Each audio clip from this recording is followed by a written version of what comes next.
Vous voyez ce moment où vous avez besoin de partager quelque chose qui vous arrive, vous dirigez vers quelqu'un en qui vous avez toute confiance et cette personne, avec les meilleures intentions du monde évidemment, vous sort un plan d'action détaillé, le benchmark et même l'étude de marché de votre problème, alors que je rappelle, vous vouliez juste partager ce que vous viviez à ce moment-là. Figurez-vous que moi j'ai été ces deux personnes-là à des moments différents. Il y a une vingtaine d'années, j'ai commencé à vraiment m'intéresser à la manière dont on fonctionne, nos comportements, nos émotions, comment ça impacte nos relations, et j'ai trouvé ça mais tellement passionnant.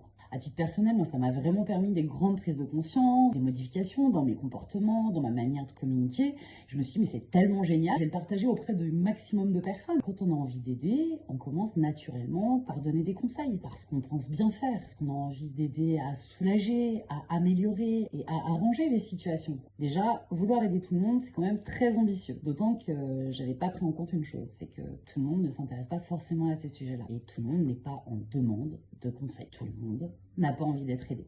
En tout cas, pas de cette manière-là. Quand je vous dis que j'ai été des deux côtés de cette situation-là, il y a quelques années, j'ai traversé une période où vraiment j'ai eu énormément de chamboulements au niveau personnel, professionnel. J'ai perdu mes repères. Et évidemment, j'ai eu besoin de me confier à ce moment-là. Et je me rappelle très bien d'une expérience où la personne à qui j'expliquais ma situation, en fait, portée par les meilleures intentions du monde, n'a fait que me donner des conseils et des conseils et des conseils. Son intention, elle était super bonne, je le sais. Et c'est pas du tout ce dont j'avais besoin.